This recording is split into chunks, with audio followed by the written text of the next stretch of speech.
아들 4살에 헤어져서 이제 71인데 이제 만나요. 아드님 얼굴은 좀 기억이 나세요? 안 나요. 4살인데 어떻게 나? 상상해 보셨어요? 그 상상하니까 아까 이 70살이니까 저기 조금 나이 먹은 사람 보니까 저 사람 같을까 그랬지. 아드님 이름은 뭐예요? 성함은? 이상철이. 이상철.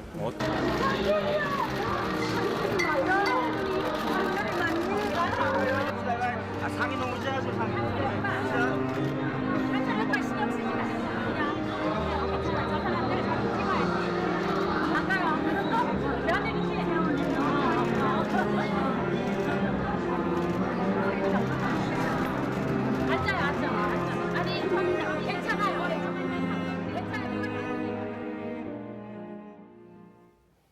네, 화제가 된 이슈를 짚어보는 시간 이슈앤스토리입니다. 김동철 심리학 박사 그리고 전지현 변호사와 함께 이어서 이야기 나누겠습니다. 어서 오세요. 어서 오십시오. 반갑습니다.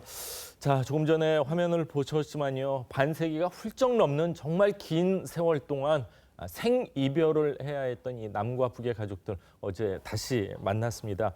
4살 때 헤어진 아들 보자마자 내 아들인 걸 딱 알아본 어머니 가슴이 찡합니다. 예, 저도 보고 가슴이 상당히 찡했는데 예. 92세의 이금성 할머니 남측 가족이고요. 그리고 북측의 이상철 71세 되시는데 예. 전쟁통 그 피날길에 헤어졌습니다. 그리고는 이제 아들과 헤어져서 이제 만났는데 보자마자 어머니는 상철아 하고 이제 달려가서 부둥켜 안고 오열을 했고요. 그리고 또 이제 그 상철 씨는 어머니에게 아버지 사진을 보여주고 그리고 또 아버지의 모습이다라고 울었습니다. 자, 이런 모습들이 이제 기억의 각인이라고 저희들이 하는데요. 예. 아무리 오래된 기억이라도 트라우마처럼 기억에 이렇게 각인되듯이 딱 남습니다. 예. 그렇기 때문에 특히 이제 가족과 뼈아픈 이별을 한 거라든지 아니면 뭐 첫사랑 경험을 해보셨겠지만 첫사랑을 했었을 때도 예. 이런 기억 각인들이 있다고 얘기를 하거든요. 그렇기 때문에 아무리 오랜 시간이 지나도 기억 각인의 효과들 때문에 엄마가 아들을 보고 또 아들이 엄마를 보고 알아보는 이런 일들이 있는 것 같습니다. 그래서 이 뺨을 띄질 않고 계세요. 네. 예. 또 그 반세기가 넘는 세월 동안 북에 두고 왔었던 어린 자녀들 걱정을 했던 이 부모들도 있었습니다. 자녀들을 다시 만나게 돼서 정말 더 감동이 크실 것 같습니다. 맞아, 이상가족 상봉은 정말 볼 때마다 이게 가슴이 아려오는 것 같아요. 예. 80년대 처음에 뭐 지상파 방송에서 이상가족 상봉을 했을 때도 그랬고 어제도 그랬는데 올해 99세가 된 함경 흥남 출신의 한신자 할머니 일사후퇴 때 이제 두 딸과 헤어졌었는데 이제 두 딸은 70세가 넘었고 어제 만났던 거예요. 근데 할머니가 이제 백내장이 있어가지고는 사람들을 잘 못 알아보는데 예. 딸들만큼은 그냥 한 번에 알아봤다고 하고요. 네. 또 일사후퇴 때 가족들과 떨어졌던 올해 89세 유관식 씨가 있었는데 아내한테 나 일주일만 피난 갔다 올게 하고 내려왔다가 그게 지금 반세기가 넘는 아이고. 피난까지 떨어지게 예. 됐는데 그때 이분이 할아버지가 넘어오실 때 아내가 임신했던 거를 몰랐다고 해요. 예. 근데 이제 딸을 만나가지고는 그렇게 눈물을 흘리셨다고 올해 딸은 67세가 된 할머니로 돼가지고 이제 나타났다고 합니다. 그러면 네. 아버지도 처음 보는 거고 딸도 처음 보는 거 아닙니까? 딸 처음 보는 거라도 왜 피는 물보다 진하다 그러잖아요. 예. 부모 자식 간에는 뭔가 끌리는 게 있지 않았을까요? 그렇겠죠. 네. 예. 정말 안타까운 사연들 이어서 좀 계속 더 보도록 하겠습니다.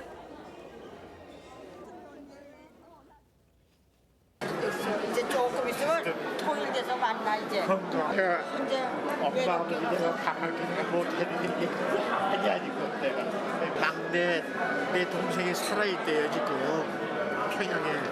근데 걔를 갖다가 신청을 못해서 내가 이름이 기억이 잘 안 나가지고 10년 동안은 어떻게 살아남는 거예요.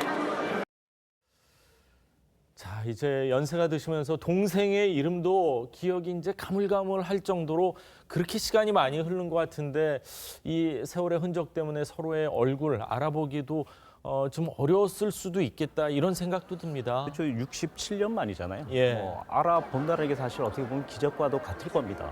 그리고 또 이제 이렇게 알아보는 것들로 인해서 사실은 뭐 기억을 더듬어가면서 흔적을 찾는 과정들이잖아요. 예. 그 흔적을 찾는 과정에서 뭐 이제 그 문현숙 씨는 91세 문현숙 씨 그리고 북측 동생 김영숙 씨 그리고 광숙 씨 그리고 얼굴을 만지면서 너가 내 동생이냐 이렇게 보듬어 보기도 하고 그리고 눈이 많이 컸다 그리고 또 뭐 엄마와 많이 닮았다 이런 이야기들을 하면서 과거의 어떤 흔적들을 찾으려고 하는 것들이거든요. 근데 이런 것들이 사실은 가족의 동질감에서 오는 감각적 반응에서 이게 나타나는 겁니다. 실질적으로 우리가 얼굴이 잘 기억이 나지 않더라도 네. 하나씩 해결을 해 나가다 보면 예. 아 나의 사람이구나 나의 가족이구나라고 느끼기 때문에 예. 이런 동질성에 대한 흔적들은 충분히 찾을 수가 있죠. 그렇군요. 네. 자, 이제 어르신들 연세가 이제 드시면서 귀도 잘 들리지가 않고요. 얼굴도 알아보기가 힘든 분들 참 많았습니다. 세월을 안타까워하는 이 가족들의 영상 저희가 영상으로 준비를 했는데 잠시 또 만나보시죠. 우리 언니 잘 들려? 나도 잘 안 들려. 이제 나이 먹다 보니까 소리 질러야 돼. 네네. 고세진 변하지 않는만. 어디리요? 어디리? 나도 이제 나이 다 먹었잖아. 아이고 언니 너무너무 감사하고 너무 고마워. 언니 너무 고생했지. 아이고 우리 언니 고생했지. 오래 살았지. 그래. 고생하고 이거 다 나오네.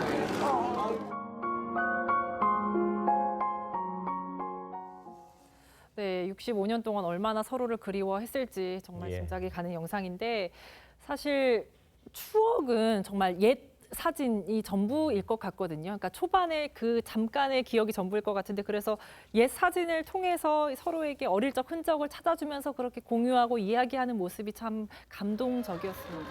그러니까 안타깝게도 이미 고인이 된 분이 있을 거 아니에요. 그래서 이금성 할머니 같은 경우에는 며느리하고 그 손녀가 아들의 생전 사진 모습을 이렇게 가져와가지고 보여줘서 예. 그걸 보면서 통곡을 하고 어린 시절의 기억을 떠올리려고 애썼다고 하고요.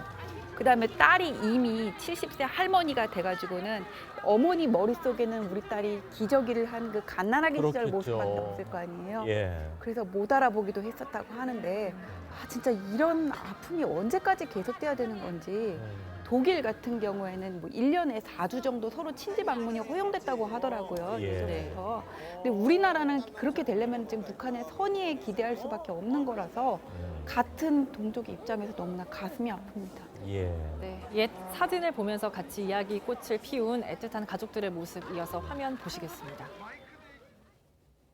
이거는 형인데 형은 돌아가시고 누나들은 다 결혼해갖고 다 살아있대요. 요 친구가 이 친구가. 난 사진 하나도 없으니 어떻게 피난 갈 때 사진 하나도 못 가지고 가서 이런 게 없으니까.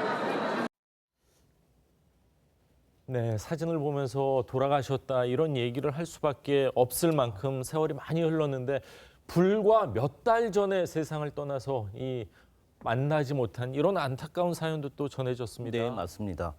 재회는 했지만은 사실 생전 모습을 사실 볼 수도 없고 이렇게 사진을 먼저 통해서만, 예. 사망을 해버린 일들이 있었는데요. 87세 김진수 씨 남측 가족인데요. 북측 여동생을 만나려고 했지만 올 1월에 사망을 했다고 합니다. 1월에요. 그러니까 정말 짧은 시간에 이게 사실 볼 수도 있는 상황인데 이렇게 보지 못해서 마음이 상당히 아프고요. 그리고 대신 이제 그 북측에 있는 조카와 며느리를 대신 만났다라고 얘기를 하고 있고요. 그리고 91세 이춘혜 씨 역시 6.25 때 헤어진 남동생을 만나려고 했는데 1년 전에 사망 통보를 받았답니다. 자, 이렇게 해서 네. 마음이 사실 너무 많이 아프고요. 저도 좀 이렇게 찡한 마음이 드는데 그리고 또 하나는 네. 또 80세 김춘식 씨는 네. 북측 여동생을 이제 만났는데요. 그 춘식 씨가 이제 그 여동생에게 여동생이 어머니를 보고 싶었었던 것 같습니다. 네. 자, 그러나 어머니는 일찍 돌아가셨다라는 얘기를 듣고 눈물바다가 된 그런 모습들도 많이 보였었습니다. 네. 예. 또 어제 납북자 5가족 그리고 국군포로 한 가족들의 이 만남도 있었는데 다 당사자들은 숨졌다고 해서 더 안타까운 것 같습니다. 네. 83세 최기호 씨 같은 경우에는 3살 위에 맏형이 있었대요. 근데 맏형이 이제 의용군으로 납북돼서 이렇게 헤어짐의 아픔을 또 겪었었는데 형님을 그리워하던 어머니, 이미 고인이 되셨겠죠. 어머니가 형님이 돌아오실 거를 기대하면서 밥상에 항상 형님 밥그릇을 같이 차려놓으면서 예. 이 형은 살아있을 거다 이렇게 말씀을 하셨다고 하고요. 네. 이 최기호 씨 형이 참 순해가지고는 내가 산에 올라가서 장난치면서 바위 위에 올라가가지고 형을 향해서 오줌을 누면은 벌을 받았는지 미끄러지기도 했다 또 이런 말을 했다 그래요. 예. 그리고 95세 홍정순 씨는 전쟁 때 교통부 공무원이던 남편이 이제 북으로 끌려갔는데 남편 대신에 그냥 북에 남아있던 가족들과 상봉을 하면서 또 이제 슬픔을 함께 했다고 하고 네. 부친이 국군 포로였던 또 82세 이달령 씨는 아버지가 87년에 사망했다 그래서 대신에 이제 이복 남매들을 서로 이복 형제죠. 이복 형제들을 만나면서 우리 아버지 살아계셨다면 100세실 텐데 그 북으로 끌려가기 전에 우리 아버지 나한테 천자문도 가르쳐 주시고 그렇게 했었던데 하면서 그 생전에 살아계셨던 그 따뜻한 아버지의 모습을 같이 기억했다고 합니다. 그렇군요. 자, 전지현 변호사님이 평소 때 이렇게 굉장히 밝게 말씀을 하셨는데 오늘은 눈물도 계속 훔치시고 네. 좀 아픔이 있으시지 않나 하는 생각이 듭니다.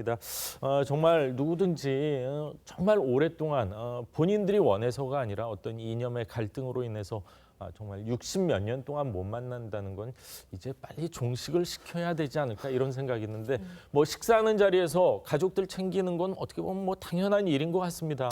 그렇죠. 67년 만에 식사를 같이 한다. 예. 이 자체만이라도 가슴이 조금 떨리고. 오늘은 그렇죠. 개별적으로 드시잖아요. 도시락을 함께 그렇죠. 해서. 네. 그러면 아마 더 마음이 더 안 좋으실 텐데. 네. 자, 67년 만에 같이 식사를 한다. 이게 정말 생애 가장 큰 이벤트가 아닐까. 그런 생각이 좀 듭니다. 이렇게 사실 그 식사를 한다. 우리 사실 식구라고 하는 얘기들이 있잖아요. 예. 밥을 같이 먹는 사람들을 그렇죠. 식구라고 식구죠. 얘기를 예. 하잖아요. 그런데 이게 67년 만에 식구가 밥을 같이 먹는다. 식구가 아니었었던 거죠. 그렇죠. 그동안은. 예. 그러니까 지금 앵커께서 얘기하신 대로 이념에 대한 문제들 때문에 예. 67년 동안 밥을 같이 못 먹었다라고 한다는 부분들은 사실 마음이 정말 아픈 일입니다. 예. 이런 일들이 이제 일어나지 말아야 되겠죠. 네. 자, 오늘 이제 개별 상봉이 있고 그러면은 더 이렇게 속 깊은 얘기를 더 많이 하지 않을까. 언제 또 다시 만나실지는 모르겠지만요. 오늘 만남 소중한 기쁜 감정 좀 가지셨으면 하는 그런 바람입니다. 자, 다음 이야기를 좀 하겠습니다. 검찰이요, 안희정 전 지사의 이 무죄를 선고한 1심 판결에 불복했습니다. 항소를 했는데요. 검찰 측 항소 이유서를 뭐 구체적으로 따지면 판결 이 불복 이유 뭐 여러 가지가 있는 것 같습니다. 판결 불복 이유를 보면 먼저 법리 오해, 그다음에 사실 오인, 심리 미진의 점을 지적을 했는데요. 네. 예. 보통 항소 이유서를 쓸 때는 이런 점들을 지적을 해요. 근데 검찰이 이 부분에서 지적을 하는 거는 법리 오해라는 거는 업무상 위력 가늠에 의한 범위를, 업무상 위력의 범위를 너무 좁게 인정을 했다는 것과 사실 오인은 김지은 씨 진술 분석에 있어서 오해가 있었다. 그것과 심리 미진은 전문 심리위원들에 대한 평가를 재판부가 제대로 검토하지 않았다. 이 세 가지로 요약될 수가 있습니다. 네. 예. 먼저 법리 오해부터 살펴보면은 그 검찰이 몇 가지 판례를 제시했는데 그러니까 안전지사 측 사건보다, 그러니까 안전지사 사건보다 위력이 더 해 보이는데 명시적 위력이 더 없어 보이는데 대법원에서 유죄 판결을 받았다 이런 취지잖아요. 어떤 사건들이었습니까? 그러니까 지금 검찰이 제시하는 판례는 하나는 뭐냐면은 방송사 제작 간부가 직원을 모텔로 데리고 가가지고는 추행한 사안인데 이 직원이 어쩔 수 없이 지시에 따라서 모텔방으로 들어갔지만 스킨십 요구를 받고 어쩔 줄 몰라서 가만히 서 있었다. 그래서 A 측에서는, 그러니까 그 가해자 측에서는 묵시적 동의하에 몸을 만졌다고 주장을 하는데 법원은 이거 업무상 위력에 의한 추행을 인정했다. 이거랑 김지은 씨 사건이랑 차이가 뭐냐는 거고 예. 또 하나 사건은 이제 장애인 지원단체 고위 간부가 직원을 상대로 업무상 위력을 이용해서 간음을 한 사건인데 이 직원이 나중에 간부한테 하트가 있는 문자를 보냈다고 해요. 예. 이런 경우에까지 업무상 위력에 의한 간음을 인정한 건데 이번 재판은 너무 이게 좁게 인정을 한 거 아니냐 그러는데 제가 사실 이 판례는 판결 전문을 지금 정확히 보지는 못했어요. 그런데 이렇게 언론을 통해 보도된 것과 이 사건을 비교를 해보면 이 사건 같은 경우에는 위력에 의한 간음이라든지 추행 같은 게 이렇게 단발적으로 1, 2회에 걸쳐서 끝난 경우인데 김지은 씨 같은 경우는 한 뭐 1년 가까이 6개월 가까이를 통해서 이렇게 이어진 거잖아요. 예. 그때 어떤 김지은 씨가 뭐 했던 뭐 통화 내역이라든지 문자 이런 행동 반경 같은 것들이 다 남아 있고 여기서 분명히 진술의 신빙성이 흔들리는 부분이 있었던 거거든요. 이렇게 장기간에 걸쳐서 위력에 의한 간음, 추행이 이루어진 경우에는 검찰이 입증하기가 더 어려운 면이 있어요. 그래서 이거를 동시에 그냥 같은 평면에 놓고 비교하기에는 좀 어려운 면이 있다고 보이고 예를 들어서 김지은 씨 같은 경우에는 러시아 출장을 가가지고 동료 신모 씨에게 피해를 호소를 했다고 하는데 지금 정작 이게 구체적으로 호소를 한 건지 아니면 그런 뉘앙스로만 얘기를 한 건지 이 부분이 불명확하다는 문제가 있었고 마지막에 결정적인 증거가 될 수 있는 텔레그램 내용을 삭제한 부분이라든지 네. 강남 호텔에 그 투숙하게 된 경위 그다음에 이런 것들이 좀 흔들리는 부분이 있었거든요. 그래서 이거를 같이 놓고 이 경우에는 더 강한데 왜 인정을 하고 네. 이 부분에는 인정을 안 하냐 이런 식으로 갈 수는 좀 무리가 있어 보입니다. 네, 또 1심에서 검찰 측이 제시했던 심리 전문가들의 의견이 배척된 것과 관련해서도 논란이 이어지고 있는데 맞습니다. 예. 그루밍 있잖아요. 그러니까 정신적으로 길들여진 다음에 성적으로 착취당한다. 이런 부분에 대해서는 그 재판부는 아동 학대 사건에만 해당이 된다. 이렇게 말을 했는데 그 심리 전문가로 보시기에는 이 그루밍이라는 게 성인에서도 발견될 수 있는 현상입니까? 네, 지금 재판부에서 얘기한 부분들은 뭐냐면 그루밍이 아니다, 성그루밍이 아니다라고 얘기를 하는 것 같아요. 예. 그런데 제가 볼 때는 그루밍의 성그루밍일 가능성들도 상당히 높습니다. 왜냐하면 보통 이제 그 재판부에서 얘기하는 것들은 뭐냐면 미성년자라든지 사회적 미성숙자들이 사실 그루밍에 상당히 노출이 잘 된다라고 얘기를 하고 있거든요. 사실은 그런데 기질이라든지 그 개인에 대한 성향에 따라서 이런 것들은 충분히 뒤바뀔 수도 있습니다. 보통 이제 그 아무리 이제 지적 수준이 높은 여성이라 하더라도 지속적으로 어떤 이런 그 위력에 의해서 어떤 부분들이 계속 지속적으로 성에 대한 부분들이 확산이 되었다면 이 부분들은 충분히 가능한 가능성들이 상당히 높은 것이고요. 그리고 이제 그 성그루밍이라는 것들이 이제 길들여지는 이런 얘기들이거든요. 그래서 처음부터 예를 든다면 한 달에 대한 저희들이 이제 그 성폭력에 대해서 한 달에 대한 것들만 저희들이 보고 문제가 있다라고 얘기는 하지만 사실은 지속적으로 몇 개월에 거쳐서 이런 그 여러 가지 이제 성에 대한 부분을 간음이라든지 여러 가지들이 있었을 가능성들이 상당히 높거든요. 네. 그리고 또 그 지위에 대한 부분들을 이제 그 보직에 대한 부분들도 상당히 이제 부담이 있게 높은 보직을 줬었고 그리고 옆에 앉아 있기도 하는 것처럼 보좌를 상당히 많이 했던 부분들도 있기 때문에 성 위력에 대한 어떻게 보면 문제가 있을 가능성도 상당히 높다 이렇게 볼 수는 있겠습니다. 그렇군요. 근데 그루밍이라는 게 서로 신뢰를 이렇게 신뢰관계를 쌓은 다음에 그다음에 이게 사소한 어떤 스킨십부터 해가지고는 내가 인식을 못하는 상태까지 만들어가는 게 그루밍이잖아요. 그런데 예. 김지은 씨 같은 경우에는 선거 캠프에 자원봉사자로 들어갔던 게 2012년 2월이고 그다음에 첫 번째 간음이 있었던 게 2017년 2월이고 2017년 7월이거든요. 예. 5개월 사이 간격밖에 없었단 말이에요. 그동안에 어떤 신뢰를 쌓고 이거를 길들이기를 했는지 이 부분이 좀 애매한 측면이 있고 전문 심리위원의 의견을 배척했다고 얘기를 하는데 일반적으로 성범죄 경우에 전문 심리위원의 의견들을 존중을 해요. 근데 이거는 그 성범죄 피해자가 미성년자인 경우에 어떤 뭐 진술이라든지 인지 능력에 문제가 있을 경우에 이거를 조력을 도와주는 그 네. 진술을 도와주는 그런 경우에 심리 상태를 분석할 수 있을 때 그럴 때 인정해 주는 거고 성인의 경우에 이렇게 그루밍을 인정한 예는 저는 드물다고 알고 있거든요. 그래서 좀 판단에 문제가 있지 않았을까 보통 어려움이 있지 않았을까. 얘기를 네. 할 때 지금 뭐 변호사님 얘기하신 것도 충분히 제가 이해는 되는 부분들이 있는데 없는 건 아니고요. 예. 기질에 대한 성향에 대한 분석은 분명히 이루어져야 되는 게 맞습니다. 네. 자, 그런데 성향과 기질에 대한 부분들이 일단 배척이 돼 있고 예. 재판부의 자의적인 어떤 문제들은 분명히 있었다라고 저는 생각을 하거든요. 네. 그렇기 때문에 짧게 판단을 좀 해야 질문을 드려보겠습니다. 법리와 이 법감정 사이의 괴리, 뭐 저희가 뭐 방송을 통해서 한두 번 느낀 건 아닌데 2심에서 뒤집힐 가능성이 있다고 보십니까? 두 분은 어떻게 뭐 2심에서도 계속